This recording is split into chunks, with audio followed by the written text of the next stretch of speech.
IMF का पाकिस्तान से एक और मुतालबा, पाकिस्तान को दिसंबर तक कर्जों की वापसी पर मुतमईन करना होगा। भीख मांगने के लिए भी एनर्जी चाहिए। गदागर यूं यूं जब करता है ना तो उसमें एनर्जी होती है। दस्ते सवाल दराज करने के लिए भी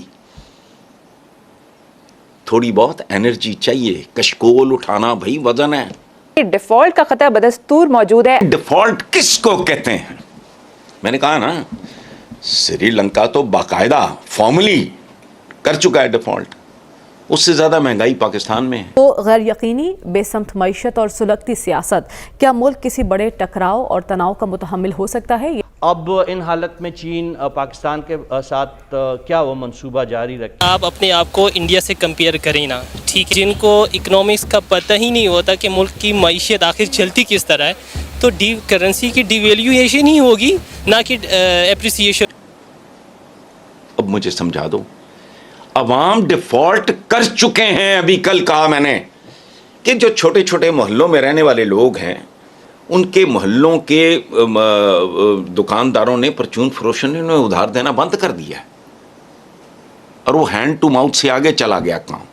डिफॉल्ट और किसे कहते हैं? डार साहब के कल्ले पे कल्ला चढ़ा हुआ है। बात सुनो, जब तक बदमाशिया पाकिस्तान पे मसला था, जो मर्जी कर लो। ये हमारे कहा था ना उन्होंने, फरमान कितना खूबसूरत के ऊपर वाला हाथ नीचे वाले हाथ से बेहतर होता है। तो हमारा तो नीचे वाला हाथ भी अब बेजान हो रहा है। जय हिंद दोस्तों, श्रीलंका और भिखारिस्तान की कंडीशन ऑलमोस्ट सेम है। मैं तो कहूँगा भिखारिस्तान श्रीलंका से भी नीचे। अब देखिए, बात सुनिए आप लोग। श्रीलंका ने अपने आप को आज से 5-6 महीने पहले ही बाकायदा तरीके से डिफॉल्ट घोषित कर दिया था कि भाई श्रीलंका के गवर्नमेंट ने हाथ खड़े कर दिए थे कि हमारे पास पैसे नहीं है, हमें लोन वोन लेना पड़ेगा, दूसरे देश से रहम भीख मांगनी पड़ेगी। उन्होंने एक्सेप्ट कर लिया। अब भिखारिस्तान की कंडीशन देखो आप लोग कि एक्सेप्ट नहीं कर रहे। इंशाल्लाह हम डिफॉल्ट नहीं होंगे, और महंगाई इनके इधर श्रीलंका से 2.5 से 3 गुना है। इंशाल्लाह माशाल्लाह कर रहे हैं कि डिफॉल्ट नहीं होंगे, बट महंगाई के मामले में ये ऑलरेडी श्रीलंका जो एक डिफॉल्ट देश है उसको भी पीछे छोड़ चुके। तो क्या इस फैक्ट से आप लोगों को नहीं लगता कि भिखारिस्तान 3-4 महीने पहले ही श्रीलंका से डिफॉल्ट कर चुका है? भाई मुझे तो बिल्कुल लगता है यार, जहां कोई चीज श्रीलंका में 100 रुपए की मिल रही है, वही भिखारिस्तान में वो चीज 230-240 की मिल रही है। तो आप लोग ही बताइए कि श्रीलंका के साथ भिखारिस्तान ने डिफॉल्ट नहीं किया, लेकिन यार ये कहते हैं कि इंशाल्लाह हम डिफॉल्ट ही नहीं करेंगे। अबे सालो, मतलब इनकी इधर जनता बिलक बिलक के मर रही है, फिर भी ये डिफॉल्ट घोषित नहीं कर रहे। अबे भाई डिफॉल्ट घोषित कर लो, दुनिया के 2-4 देशों से मुस्लिम देश ही रहम करके तुम पे दया करके भीख दे देंगे, नहीं तो बिलक बिलक के। अच्छा दोस्तों, हमारे पास वो न्यूज नहीं पहुंच पाती जो लोग भिखारिस्तान में आजकल मर रहे हैं भूख से तड़प तड़प के। तो यार डिफॉल्ट घोषित करने के बाद इनको कुछ तो फायदा। अच्छा देखो, बात सुनो, ये फटते भी नहीं है लोग, ये जोंके हैं, और ऐसी जोंके हैं, स्पेशल जोंके हैं जो फटती भी नहीं। आमतौर पे आपको मरियम नहीं पता होगा बेटा, ये जोंक के बारे में पता नहीं मिथ है सही है, मैंने सुना है, बहुत से लोगों से पढ़ा भी है। जोंक यहाँ मेरे लगा, वो खून पीती जाएगी, पीती जाएगी, पीती जाएगी, यहां तक के फट जाएगी। जोंक को पता नहीं लगता वेयर टू स्टॉप। इस मुल्क को ये जोंकें, ये खुद ही फट जाएं तो फट जाएं। यहाँ तो कोई माँ का लाल आज तक ऐसा पैदा नहीं हुआ जो इनको पूरी तरह सॉर्ट आउट कर सके। ये वो जोंकें हैं जो मसलसल खून पी रही हैं। अब इतने अरब जितना इसका होगा, तो अगर इसमें इस जोंक में थोड़ी सी भी गैरत हुई तो वैसे ही धमाके से फट जाए। लेकिन नॉर्मली जोंक खून पीती रहती है यहाँ तक कि खुद फट जाती है। यानी इतनी गैरत जोंक में भी होती है। हमारे यहाँ जो इंसानी शक्ल में जोंकें फिरती हैं, इनमें भाई आज तक तो फटते नहीं देखा हमने। 1500 रुपये अगर वो कमाता है तो वो गुजारा कैसे करता होगा? सर अभी तो सारे काम, सारे कारोबार, हर चीज़ बंद पड़ा हुआ है।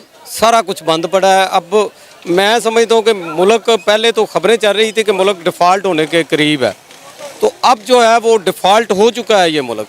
तो इसके ज़िम्मेदार हम सब हैं, हमारी कौम भी इसकी ज़िम्मेदार। हम एक पेज पे नहीं हैं।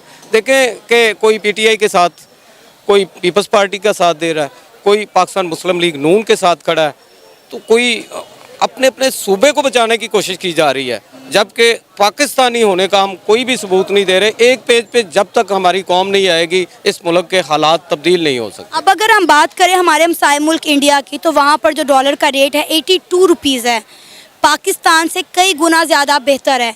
और 18 ममालिक ऐसे हैं जो इंडिया की करेंसी में ट्रेड करने को तैयार। आप देखें कि उनकी करेंसी की वैल्यू दिन ब दिन कितनी बढ़ रही है और हमारा रुपया दिन ब दिन कितना डाउन हो रहा है। वहाँ पे देखें, वहाँ पे इदारे मजबूत हैं, वहाँ पे फ़ौज उनकी मजबूत है, वो इंटरफेरेंस नहीं करती। वहाँ पे हालात कुछ ऐसे हैं कि वहाँ पे अदालतें जो हैं वो इंसाफ करती हैं। पार्लियामेंट में जो लोग बैठे हुए हैं वो बड़े संजीदा हैं अपने मुल्क के साथ, चाहे जो मर्जी हो जाए, वो ऐसे दस्तों गिरेबान नहीं होते जैसे हमारे मुल्क में हो रहा है। यहाँ पर ये सब कुछ हो रहा है, वो तबाही के दाने पर अगर पहुँचाया गया है तो हम सब उसमें शामिल हैं, हमारे इदारे भी उसमें शामिल हैं। इदारे अपनी जुरिस्डिक्शन से बाहर हैं। हमारे जो पॉलिटिशियन हैं वो अपनी जुरिस्डिक्शन में नहीं रहे, वो अपनी सियासत चमकाने के लिए वो कहते हैं ना पंजाबी में, अवधी रोटी वास्ते अगले दा बकरा लाल करवा देना। तो ये पाकिस्तान के लिए कोई नहीं सोच रहा, हमें पाकिस्तान के लिए सोचना चाहिए। हमें वो कायदे आज़म ने जिस सोच से इस पाकिस्तान को बनाया था वो पहले वो पढ़ें तो सही, वो क्या हमने तो अपने कायद के घर को आग लगा दी, आप इस मुल्क से और क्या उम्मीद लगाते हैं? मैं अभी पाकिस्तान मुस्लिम लीग नून के सेक्रेटेरिएट से वापस आया हूँ। वहाँ पे मैंने उनकी MSF की बहुत बड़ी मीटिंग हुई है और वो नौजवान नस्ल को, स्टूडेंट्स को अब इस प्लेटफॉर्म पे ला रहे हैं, पाकिस्तान मुस्लिम लीग नून के साथ जोड़ रहे हैं ताकि जो न्यू जनरेशन है वो उनका साथ दे सके और आगे ये चल सकें। रेडियो पाकिस्तान को आग लगा दी। हाँ, मैं यही बताने लगा हूँ, रेडियो पाकिस्तान को आग लगा दी, कोर कमांडर के घर को आग लगा दी, उसके अलावा सरकारी इमलाक को आग लगाने के साथ साथ वो जो मुस्लिम लीग नून का सेक्रेटेरिएट है, मैंने अपनी आंखों से वहाँ पे मोटरसाइकिलें जो हैं उनको आग लगा दी गई, उनके गेट को आग लगा दी गई, चारों तरफ हर तरफ आग लगाई जा रही है। फूल पेश करने वाला कोई नज़र नहीं आ रहा कि हमारी जो कौम थी वो मोहब्बतें तकसीम करने वाली कौम थी, वो फूल पेश करने वाली कौम थी, फूल लेने वाली कौम थी।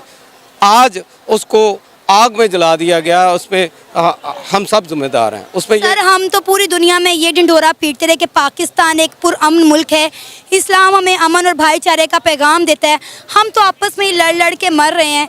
क्या फ्यूचर देख रहे हैं आप इस पाकिस्तान का? मैडम बात सुने, ये सब कुछ देखें, कौम मुल्क सल्तनत का नारा लगाया गया, ईमान इत्तेहाद तंजीम का नारा लगाया गया। अब ये सारी किताबी बातें बन चुकी हैं, किताबों में ये सब कुछ मिल रहा है, हमारे अंदर नज़र नहीं आ रहा। हम आप देख लें, जहाँ पे आप खड़ी हैं यहाँ पे आपको कई वायलेशंस नज़र आएंगी। हम सब इसमें शामिल हैं। इस पाकिस्तान का हुलिया जो है वो एक पॉजिटिव इमेज था जो उसको हमने नेगेटिव खुद बनाया है। आज हमने इसका हुलिया बिगाड़ा, उसमें हम सब शामिल हैं। यहाँ से ताजर से लेके बड़े से बड़ा जो हमारा सरमायादार है वो मुल्क के साथ मजाक कर रहा है और इस मुल्क के साथ खिलवाड़ करने में मर्द, औरतें, बच्चे सभी हम सब जो है वो वायलेशन कर रहे हैं। दोस्तों, भिखारिस्तान बेशक से ना बोले कि वो डिफ़ॉल्ट हो गए, लेकिन हम लोग को तो पता ही है कि इनकी कंडीशन क्या है। मतलब यार, एक तो इनके इधर काटो मारो लगा हुआ है, चाहे वो राजनीतिक तौर पे मिला ले, PTI अपने देश के ही आर्मी वगैरह पे ये लोग हमला करने से नहीं चूक रहे और दिखाते हैं कि अपने आर्मी की इतनी रिस्पेक्ट करते हैं, क्या करते हैं, जबकि उनके घरों तक को इन्होंने नुकसान पहुंचा दिया सिर्फ एक पॉलिटिकल पार्टी के लिए। तो ये कहाँ की सेंसिबिलिटी, ये तो खैर भिखारिस्तान की जनता ही जानती हो। और रही बात डिफ़ॉल्ट की, तो डिफ़ॉल्ट तो आप लोग को पता ही है कि ये कब से कर चुके हैं। जब से इन्होंने मैं कह रहा हूँ 1-1.5 साल से ये लोग डिफ़ॉल्ट के रास्ते पे हैं, करते ही जा रहे। अब हाथ मेरे को लगता है ये तभी खड़े करेंगे जब तक ये बिलबिला के लाखों करोड़ों लोग रोड पे भूख से तड़प तड़प के मर नहीं जाए, तब तक ये अपने आप को डिफ़ॉल्ट नहीं करने वाले। भाई, श्रीलंका हो गए, अदर नेशन हो गए, थोड़ा हडल आती है तो ये ठीक है, अपने आप को डिफ़ॉल्ट घोषित करो, तुम्हारे कई सारे देश हेल्प करते हैं कि भाई डिफ़ॉल्ट हो गया। लेकिन भिखारिस्तान लोन पे लोन लिया जा रहा है, इसके बाद औकात देखो इनकी, औकात की बात करते हैं साले, इंडिया से कंपेरिजन करने लगते हैं कि हमारे पास ये, हमारे पास फलाना है। पता नहीं इनके पास एटम बम है भी या नहीं, चौड़े इतने होते हैं कि जैसे कुछ उखाड़ लेंगे इंडिया का। बेटा, बाप का तुम कुछ बिगाड़ नहीं पाओगे।